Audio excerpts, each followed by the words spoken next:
just for me. If you are that kind of man, 'cause I'm that kind of girl. I got a freaky secret, everybody sing, 'cause we don't give a damn about a thing. 'Cause I'll be a freak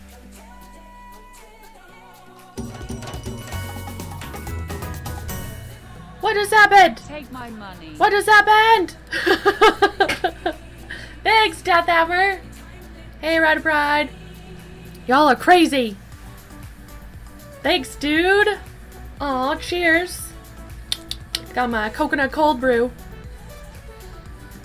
So, how's the music? Is it loud? It's kind of loud. It's loud for me. It's loud for me. I can't even hear myself think. We gotta turn this down. Whoa, not off. Not off. How's that? Is that really quiet now? Is that too quiet? What if I turn myself down? Whatever. That's the way it is. Hi, Dayhawk. Okay, let's start at the beginning. Hi, Deathhammer. Hi, Mr. Gigabyte Man. Hi, Rider Pride. Hi, Dayhawk. It's super quiet. Is it? May stop flicking me with your tail. Quit that. Oh, whoops. I was supposed to go to this one. Oh, I made a new scene, guys. Made a new scene with my kitty logo. It's all right. It's okay. It's not perfect. Wait, let's move this over a little bit more. How's that? What if I move it like that? Is that better? Sewer. I guess that's fine. I guess that's fine. What about like this? What if we do this? Why is this not showing up? Alright, well that's just how it is right now. Okay. So, is it gonna work now? Hold on. Just a second here. Test! Hello? Oh, it is working. Okay, good. So, I've had some people ask me, well, kind of over the course that I've been streaming, kind of more about like what is MS and like, you know, how does it affect you, and like a lot of people, not just from streaming but in real life too, they're like, you look fine, like you look healthy and you act healthy, like what's your deal, like what's wrong with you? So I was like, well, it might be fun to kind of do a little bit of a info stream and just kind of let you guys know like what it's about and like how it affects me in, you know, my kind of daily routine or whatever. So multiple sclerosis, or MS, is an autoimmune disease, and basically it's your own body is attacking itself. It attacks there's like your nerves, and there's the protective, this looks dirty, but the protective sheath around your nerves is called myelin, and it attacks the myelin. And that's why it affects people differently, I guess. So you can have people, you know, that it affects their walking, or it affects their talking, or it affects their brain, how they, you know, cognitively. It just depends like where it's attacking you. And it'll show up on I'm sorry, but I had to preface that with saying that it was not a dirty way. And what will happen is they will do an MRI. If you're suspected of having MS, one of the first things that they'll do is they'll do an MRI to look at your brain and oh yay, thanks for the biddies. Oh, we got moved this up. Why is this happening? What is happening here? Why is it showing up 2 times? I'm so confused. Oh my goodness, like what is happening? I'm gonna fix this while I'm doing all the things. So it'll show up, they're called lesions, and there'll be little spots in your brain on the MRI, and basically those are spots that the MS has like eaten or destroyed, and so it'll show up on your MRI that way. So for me, oh my god, what is happening? What is happening? Oh, there, did it, what is going on? What is happening? So for me, how it first manifested itself was I got optic neuritis. Now what optic neuritis is it's inflammation of the optic nerve. So the optic nerve is the part that attaches your eyeball to your brain, and that became inflamed. And so it kind of affected my vision. And for me, I kind of just thought it was a migraine because my vision was kind of off and like my eye was sore. But it lasted for a week, a good long.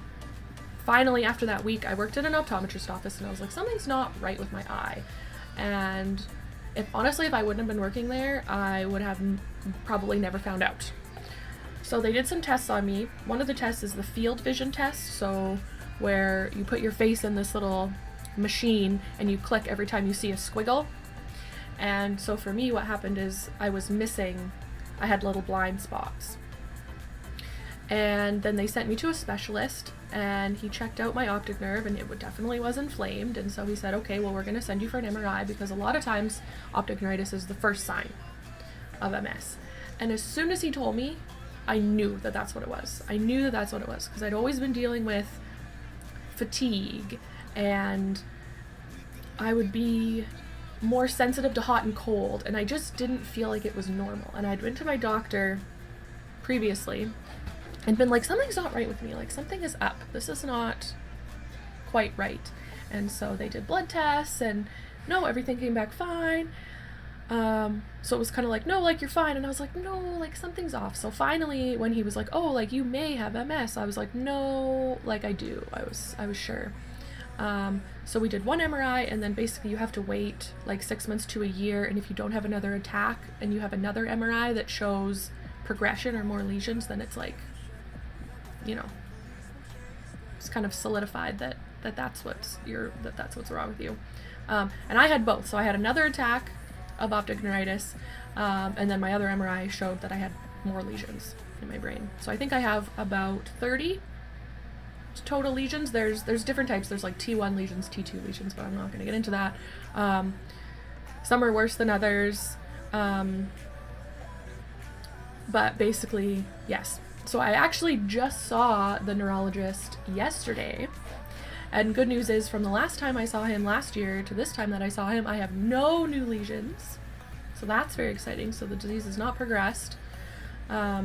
Yay! So that's exciting. But it's one of those things that you just never know. And so it's hard for me to make plans.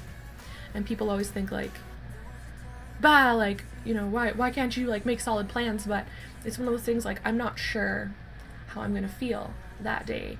Some days I'll be feeling awesome and I like energy and it's like good, and other days I have like brain fog and I'm tired and like I'm sore, and like the worst stress is like really, really bad when you have MS. And kind of the worst that it was for me when I was living with my ex-boyfriend and all of his friends were like constantly at our house and I could never just relax, you know what I mean? I came home from work one day and I was so exhausted I like couldn't even hold my head up or my body. Like I just like slumped on the couch. Like I couldn't even like move. It's hard to explain, but it's almost like, imagine like running a marathon and your body's just like, you're just done. Like you just can't. Blah, it was just bad. But now I'm gonna show you guys what I have to do every day to help. This is my treatment or whatever. There's not very many treatment options. They always say like, in the next 5 years there's gonna be a cure. In the next 5 years there's gonna be a cure. And I'm like, okay, I've known about MS. My grandma was actually the president of the MS Society where I live for years. So I've known what it is forever. And when I was a kid, I used to go to conventions with her and they had like stuff for the kids to do and whatever. So I've known what MS was for my whole life. And there still isn't like a cure for it. They're working on it, but so there's different treatment options. This is the treatment option that they went with for me. So this is what I have to do every single day. It's an injection, and I'm gonna do it right now so you guys can see. I have to inject myself with this stuff every day. So I have this thing called an auto-ject pen. So I load it up, it's spring-loaded. So I put the spring down, got the lid on. This stuff's called Copaxone if you're interested, if you know anybody with MS. I personally don't have that many side effects with it. I have to make sure that we call it pre-med. Yeah. You don't really see the needle, don't worry. It's called pre-medding. So what I do is I'll take like an Advil 30 minutes before, because I used to get, for whatever reason, I would get like chills and my whole body would hurt, and like after about half an hour after I did it. But if I pre-med, then I don't. It's almost like you have a really bad flu. But I have a needle phobia too. Whenever I go to get an IV or something, or blood work taken, I'm like gagging and it's not okay. But this is because you don't see the needle, like it's the cap's on. All right, it's a very small little needle, but the cap, you leave the cap on, and what I do is you put it in this thing. You have to make sure that the cap doesn't come off. You push it down, you put the auto-ject together. Okay. Now, basically, you inject yourself either in the fatty part of your thigh, because this stuff, there are some MS drugs that have to go into your muscle. This one goes into your fatty tissue, so you don't get as much soreness, which I really like, because getting shots in your muscle hurts. This stuff just goes into your fat, and I'm like, well, I got lots of it. So you can either do it into the fatty part of your thigh, your love handle, the backs of your arms, or your stomach. So today I'm going to do it in my stomach. So, just pull her shirt up a little bit. Ooh, I'm going to stand this way so y'all can see. And then you pull the red cap off. Now this takes the lid off inside. And then you have to adjust this little part. You can't really see on top, but you turn it, and there's a certain number. So mine is 10 for when I do it on my stomach. That's the depth. So this is what I do every day. Then you just stick it where it needs to go, pull the trigger, wait 10 seconds till it goes all the way in. Bam. There we go. And I usually take a face cloth and just kind of put some pressure on it for a little bit. Put a little bit of pressure on there so that it stays in. Usually it feels like, Maisie, no, that's not for tittins. Usually after a while after, you get like injection site reactions, it's called. So you get kind of like a welt, and it feels like you got snapped really bad with an elastic. Sometimes I'll have to ice the spot, because it'll be sore, and then you can't really touch or scratch or whatever that spot for like a week, because if you do, you can get like a little indentation. So it's like, better not scratch yourself, don't touch yourself. You put pressure on it for 30 seconds, and then after that it's done. And I don't even think I bled. I don't even think I bled. No, can't even see the red spot. So it's feeling a little bit now like I got hit with an elastic. And then I have to get rid of, yeah, it's hurting a little bit now. So then to get rid of the needle, I have this clipper that you clip the needle part off with. And then you put it, clip. Now there's no point at all on the needle, it's just, there's nothing. It's just a glass tube. Put the lid on, throw it in a sharps container, done. Put my auto-ject back together, and it's good for tomorrow. Good for another day of injections. So this stuff, 30 days, well actually a year's worth of this Copaxone is about $40,000 for a year's worth of this stuff. I'm very lucky that the Canadian government covers most of that. So instead of it being like $1,600 or something a month, or whatever it is, it's only $150 a month. So that's nice. But it's like, it's expensive. It's crazy. It's crazy, man. So I don't know how you people in the States do it. Like $150 is a lot already.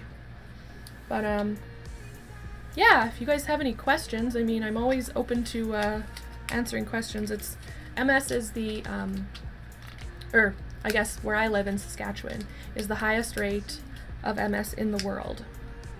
So I'm just part of that statistic. Canada is like the most in the world, and then where I am in Saskatchewan is like the most of Canada in the world.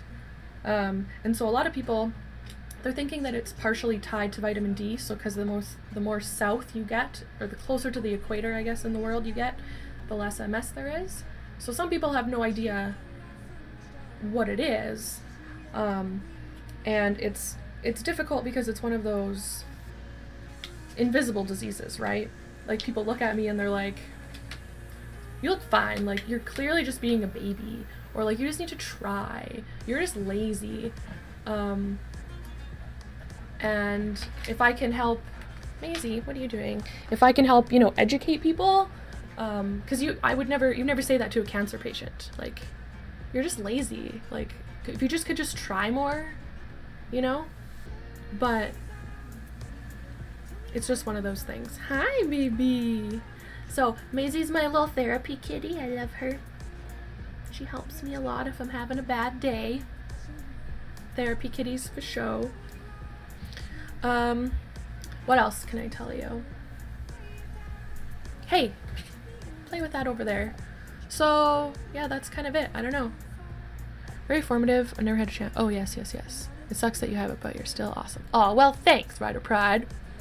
My sister had to pay about $900 a month for healthcare for hers. Yeah, it's crazy, isn't it, Dayok? Like, it's crazy.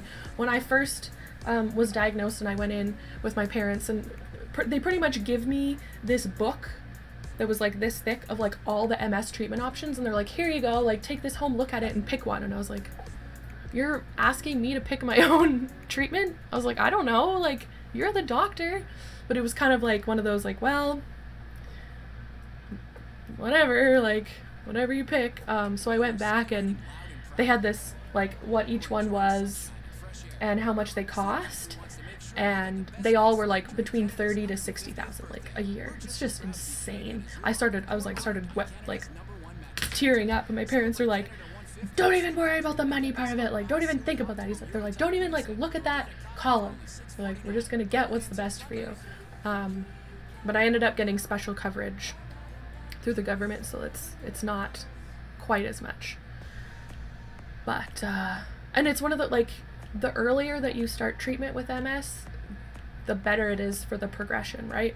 So people that, had it for 5 years and then started taking something are going to be worse off than someone who, started treatment right away. So I'm hoping that, progression, I luck out. It's one of those things that it's like nobody knows. Like, there could be 5 people that have MS and they all progress differently. You just don't know. So fingers crossed, good juju, positive attitude, and yeah, I hope that was informative and interesting for some of you. And you learn really how strong you are when you think like that you hate needles, and then you end up having to give yourself an injection every single day. You're like, oh, I'm a badass. Like, I got a welt. I don't know if y'all can see on my fat tummy right here. It hurts. Yeah, it's a little bit sore there now. Oh, well, here's hoping you can beat it, eventually break free of it. I'm hoping that there will be a cure one day. Like an actual cure instead of just like a treatment option. That would be amazing. Every year, as I did this year, I do the MS walk. So I raise money, and then we walk in our city and do that. So that's fun. But let's play games now. I hope that was interesting for you guys.